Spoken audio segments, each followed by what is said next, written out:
خواتین و حضرات، میں آج آپ سے اپنی ایک مختصر کہانی شیئر کرنا چاہ رہا ہوں۔ اس کہانی کا نام ہے مائی جمہوری۔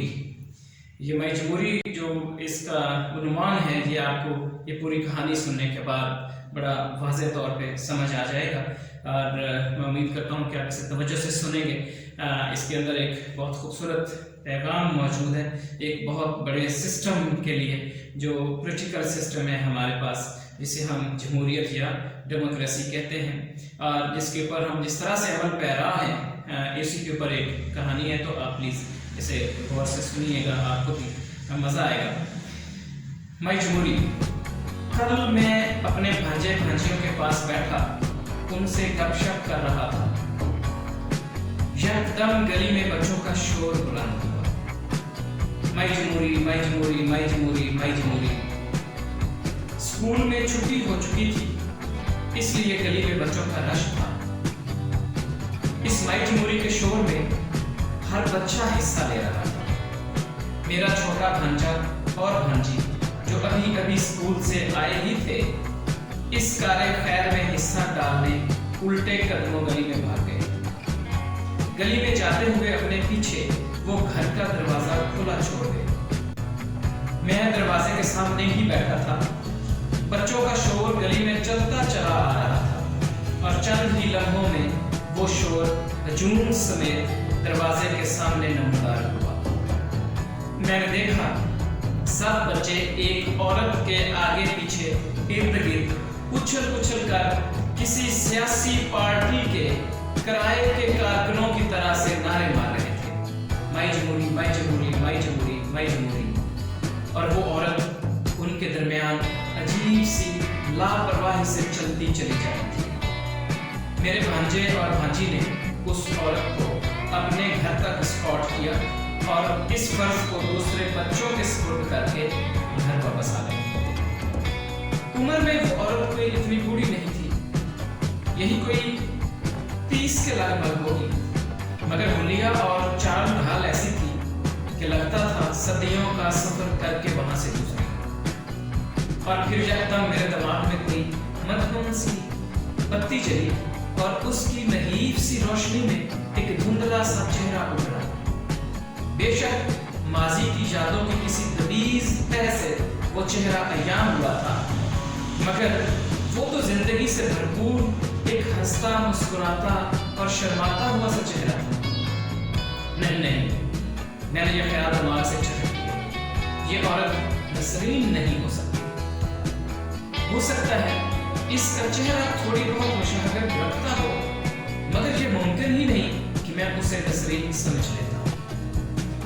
نسرین ہمارے گاؤں میں دشمنوں میں بجائے دوستی اور دوستوں میں بجائے دشمنی سمجھی جاتی ہے۔ اس کی گلی سے گزرتے ہوئے ہر نوجوان کو اپنی کسی نہ کسی شخصی کمزوری کا احساس بری طرح سے لاحق رہتا تھا۔ کوئی اپنے قد کے چھوٹا ہونے پہ سخت برہم، تو کسی کو اپنی سانولی رنگت نے خیالی طور پر ان نیم باز آنکھوں کے سامنے ذلت کے گہرے گڑھے میں گرا رکھا تھا۔ کسی کو اپنے بال گنریالے ہونے پہ اعتراض، کسی کو اپنے گنجا ہونے کی شرمندگی اس کے سامنے روبرو ہونے سے باز رکھتی تھی۔ مگر ہر ایک نوجوان میں ذاتی کمزوری کے باوجود یہ ذوق بھی بدرجہ اتم موجود تھا کہ جب بھی ان یاقوتی ہونٹوں کی ایک ترچھی مسکان نے کوئی فال نکالی تو کرہ یقیناً اسی کے نام کا نکلے گا۔ اسی امید بہار میں ہر نوجوان گاہے بگاہے ہیلے بہانے اس کے گھر کے سامنے لگے نیم کے شجر سے پیوستہ رہتا تھا، اور دن میں کئی بار بڑی بوڑھیوں کے ہاتھوں بے آبرو ہو کر اس کوچے سے نکالا بھی جاتا تھا۔ اس نیم کے درخت کا سایہ تو رحمت ایزدی کے خاص لطف و کرم کی مانند تھا۔ گاؤں کے کچھ بڑے بوڑھے اور درویش اپنی اپنی دانست اور توفیق کے مطابق سلوک کی منزلیں گرمیوں کی دوپہر میں اسی سائے تلے طے کیا کرتے تھے۔ ہم لوگ اپنی پڑھائی کے سلسلے میں گاؤں سے شہر چلے گئے، اور اس درخت کے سائے تلے پنپتے وہ عشق و محبت ایک بیوہ عورت کے غریب بچے کی طرح نامراد و ناشاد ہی رہے۔ نسرین اپنے تمام تر حسن کے لشکارے اور جوانی کے جلوے رنگ رنگیلی گوٹے دار چنری میں سمیٹے 3 بیٹیاں سنبھالنے اور جائیداد کا وارث پیدا کرنے اپنی عمر سے 3 گنا بڑے پیا گھر سدھار گئی، جو دراصل اس کا چچا زاد تھا۔ نسرین کی سب سے بڑی بہن مرحومہ اس کی بیوی تھی اور اس کی ایک بہن کی شادی نسرین کے بھائی سے ہو چکی تھی۔ تعلق داری میں سب سے قریب ہونے کے ناطے یہ بھاری پتھر سونے کے چمکیلے ورقوں میں جو مٹھائی پہ سجائے جاتے ہیں لپیٹ کر نسرین کے نازک اور کموارے کندھوں پر لاد دیا گیا۔ اس کا گھر نسرین کے گھر کے سامنے ہی تھا اور نیم کے درخت کا سایہ عصر کے وقت اس گھر کی چھت پہ ہوتا تھا۔ میں جب گاؤں سے نکلا تو واپس نہیں جا پایا۔ پڑھائی مکمل کرنے کے بعد میں بیرون ملک چلا گیا اور اپنی زندگی میں ایسا مشغول ہوا کہ پاکستان آنے کی مہلت ہی نہیں ملی۔ ماضی میں ڈوبا میں گاؤں کی ٹھنڈی ہواؤں کے مزے لے رہا تھا۔ اسی اسنا میں میری بہن چائے بنا لائی اور میرے پاس بیٹھ گئی۔ وہ مجھ سے کہنے لگی، تمہیں پتہ ہے یہ مائی جمہوری کون ہے؟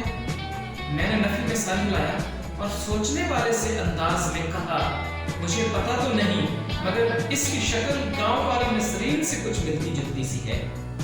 میری بہن نے جھٹ سے کہا، تو یہ نسرین ہی تو ہے۔ اوہ!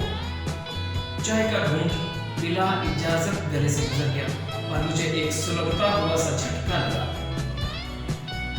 میں حیرانی سے اپنی بہن کے چہرے کو تکے جا رہا تھا۔